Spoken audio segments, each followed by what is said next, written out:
kéèyàn má tiẹ̀ lè pé kéèyàn má lè pe Swiss gidi sọ́rùn gbogbo pátá ti jájẹ lójú òbò gbogbo ẹ̀ ń ṣe fọ̀nṣàn tán èsì ni gbogbo abíyá ti rin ní gbogbo ẹ̀ ń ṣe fọ̀nṣàn bí ojú rí babalóòṣà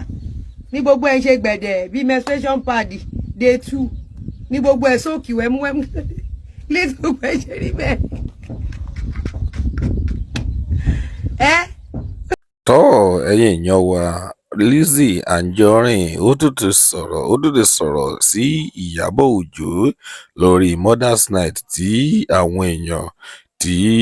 wọ́n organize fún Ìyábọ̀ Òjó àwọn Afẹ́nifẹ́re ènìyàn àwọn ló organize kìíní yìí fún Ìyábọ̀ Òjó ṣùgbọ́n Lizzy Anjorin ó tún kọ̀ndẹ́mù rẹ̀ ó ti fọ̀rọ̀ tẹ́ḿbẹ́lú gbogbo nǹkan tí wọ́n ṣe ẹ̀yin èèyàn wa máa fi láǹfààní láti wo fídíò náà ní ẹ̀kúnrẹ́rẹ́ báyìí ó ti yá. kíkorò ebe ẹ sọ pé àwọn lẹkùlẹjà ló wá ṣe surprise fẹmi àwọn wo ló wá ṣe surprise fẹyìn ẹ sọ̀rọ̀ sókè wèrè àwọn ẹgbẹ́ kí lọ kó ṣe àwọn èròjà àwọn ọmọ yahoo gbogbo ẹ̀rí pálapàla àwọn òtòṣì àwọn olòṣì ẹ fẹ́ máa búlì Lizzy àbí káyé lè máa rí yín bí èèyàn gidi ẹ wo bọ́lá ń ṣe wá látòkè Jésù mi ẹ̀mí mímọ́ ẹ bóyá bá ti yín jẹ́ ó bá ti yín jẹ́ aṣọ ohun yìí ńgbà tẹ́ ti sọ fáǹtì mi kó má bọ́ lẹ́nu mọ́tò àbí ẹ ti rò pọ́dọ̀ yín ló ti máa gbé kẹ́tẹ́kẹ́tẹ́ wọlé ẹ máa wọlé ká máa wò yín di world are watching àwọn orí burúkú tẹ̀ ń ṣe bẹ́ẹ̀ bá ṣẹ̀sìn tẹ́ ẹ ṣe yẹn ayé ò ní mọ̀ pé ẹ̀yin lẹ control àǹtí mi kó má bọ́lẹ̀ ìwọ tó sọ pé ignore yẹn máa gbẹ́ ń blocking máa gbẹ́ tí bá ti wà lórí claro ẹ jẹ́ kó rí máa pé ó ti ẹ jẹ́ kí tí bá ti wà lórí claro ní bá ti ń fi lámbà mi lẹ̀ ó ti yé yín olórí burúkú awáyé má ṣe rere yín jẹ́jẹ́ mi ni mo jókòó ẹ̀yin ẹ̀ ń wá fún mi ẹ̀ ń wá fáwọn fáǹsì mi àwa náà máa rí nǹkan fi jógẹ̀ cruise lájọ wà àjọ máa fira wa cruise ni mèjógẹ̀ equals to mèjógẹ̀ wọ́n ti tán lórí ìdúró wọ́n rí ohun Lizzy Anjorin ló ṣe bẹ́ẹ̀ de yẹn gbogbo ẹ̀ fluffy gbogbo ẹ̀ sumptuous gbogbo ẹ̀ namse gbogbo ẹ̀ dúró re àǹkárá nǹkan tó wọ́n rí nǹkan kan wọ̀ àfàwọ̀ ọ̀lù wọ́n yà ń sá fún náà kándù tó rán mọ̀ pé èròjà petrol àwọn wọ̀ àwọn ò gbọ́dọ̀ súnmọ́ bẹ́ẹ̀ jù kó má lọ di gbà ò àwọn olòṣì àwọn òtòṣì kòkòrò any opportunity wọ́n fẹ́ fi gba donation ni àwọn ológo GoFundMe wọ́n tajà tì wọ́n wá ń bóyín kiri bí eyín ẹran sísìn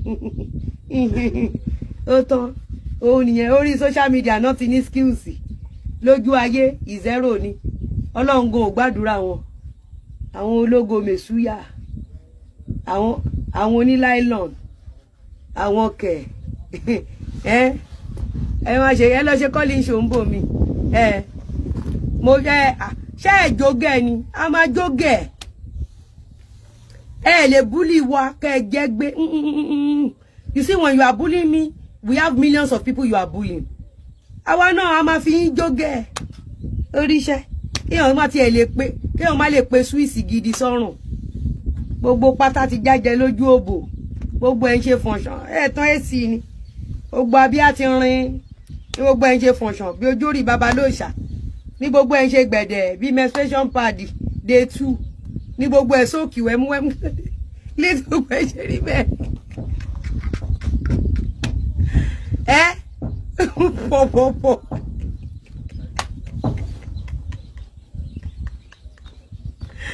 wọn ní dó sáyé ara wọn the world are watching Papa D àbí ńgbà tán ní káàntì wá kúrò ní pátí wọ́n ti rò pé kẹ́tẹ́kẹ́tẹ́ bálámù ló máa gùn dọ́dọ̀ àwọn ẹ wọlé kanlẹ̀ ayé ń wò yín àti ẹ̀dúpẹ́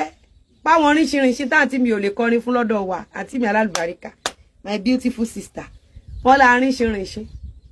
ẹ̀yin lẹ́ ríṣiríṣi lọ́hùn àbí bíi menstruation day 2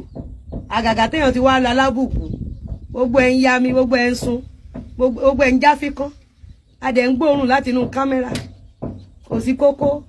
wọn rírun ojúlẹ̀ gan gbogbo ẹ̀ ló skátà ọ̀rọ̀ ó pe makeup artist gbogbo ẹ̀ ń ṣe fọ̀nṣọ̀n ó bá kọlù wọn wá gbẹrù lórí ẹ àwọn bàbá oníbàbá tó pè ń jẹta ẹni orí yóò dilé àwọn bàbá ń bàbá ó gba àwọn ìyàwó gan ti kí àwọn ọkọ wọn bàbẹ tí ń bá rí ẹ ń bẹ yá sùn sọ́hun o kò sí kókó gbogbo pátá wọn jájẹ lábẹ́ ìkan tiẹ̀ tún múrọ bàbá ní ó fi so bra lẹ́yìn báyìí ìyẹn ń fà pa ní gbogbo ẹ̀ ń tú àmọ́ kókó oorun ti pa àwọn wèrè bá kẹtẹ̀ náà gbé sórí àkúmọ kókó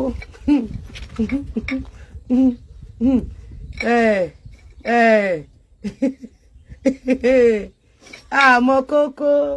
gbogbo ẹrin fúnṣìn orin fúnṣìn lórin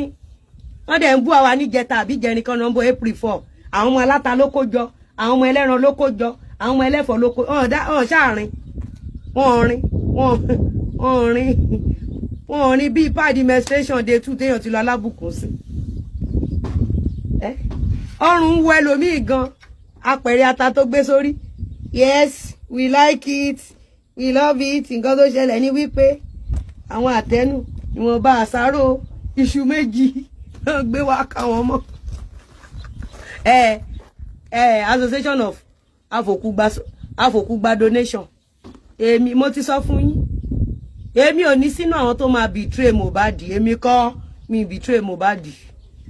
èmi kọ́ mi ò bá wọn gbókùgbókù ṣe ó bá tẹ̀ pé tó bá pààyàn o wọ́n á fi àwọn èèyàn lẹ̀ o wọ́n bá pa àwọn èèyàn tán wọ́n á tún nawọ́ mọ́ mi wọ́n á tún nawọ́ mú mi ọlọ́run nìkan ni ò fẹ́ mímí lé yín lọ́wọ́ ọlọ́run á dẹ̀ continue láti máa fi ẹ̀mí tí yín ṣe ìràpadà fẹ́mi mi àwọn eléyìí kò sí kókó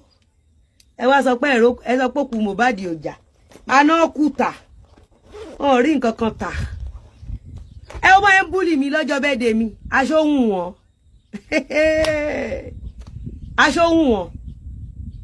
ẹ mọ̀ ọ́ tó dùn mí jù sórí o lè sọ̀rọ̀ sí mi àwọn fans mi don't mess with them